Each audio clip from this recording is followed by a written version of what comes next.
Well, we all know that the English language is constantly evolving, but would you believe that dictionary.com has already added, Betsy, 200 new words in just the past year alone? Well, it can certainly be a challenge to keep up with all this new terminology, especially if you're not tapped into all that is Gen Z. So our Mike Polk Jr. is breaking down what some of those words mean and what a new study is revealing about how we all feel about them. Hey folks, greetings to all you zaddy zoomers and soda surfers out there. I hope you're all feeling hygge today. And if you don't know what I'm talking about right now, hey, don't wrench me, y'all. I'm speaking proper English. As is customary, our wordy pals at Oxford and Webster added a bunch of their terms to their respective dictionaries this year. And I try to stay informed on these changes to the language because adulting, am I right? Those are real terms too. But simply adding a word to the lexicon doesn't mean that people have to actually like it.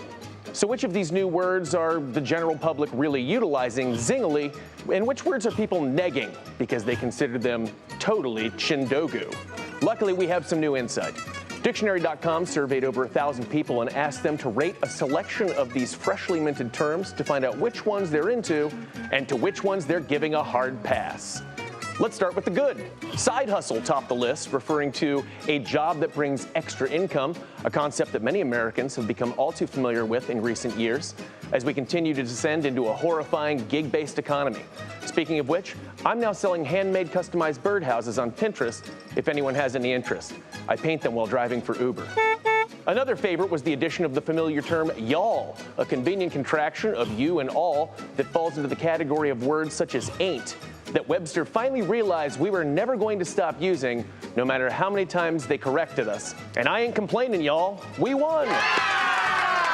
According to the survey, 9 in 10 men enjoy the term gameplay, referring to player experiences in video games, while 4 in 5 women are fond of silver fox, which means an attractive older man with gray or silver hair.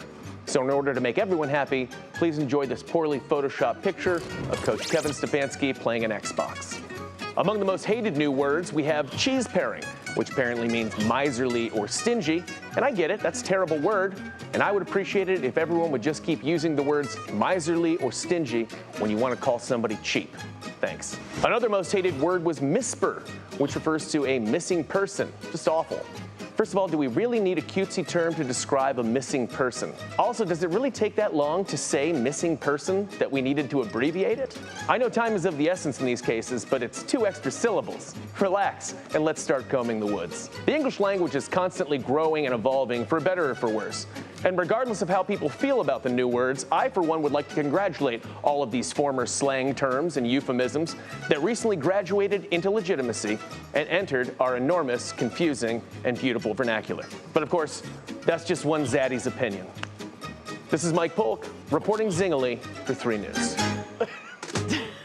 He just said, relax, let's start combing the woods. Just the little one-liners that he throws in there. I'm sure there's a word for that he didn't reveal to us. The one that made me chuckle was y'all, because I didn't even realize it wasn't in there. And then I started thinking of all the people in Southwest Pennsylvania that are like, wait a minute, depending upon which side of town you're from, you could be yuns. Yins? Yins. Yeah, you're right. Yuz.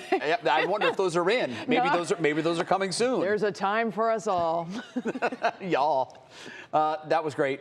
I would encourage you to do this. Sometimes Mike's pieces have to be watched twice. Oh, yeah. We always post them on our website, wkyc.com. I would recommend that you go watch it again because the lines come so fast and so furious. Right. Some of them just go right by you, and they really should be savored. Or start peppering in some of those words, and if somebody goes, what's that?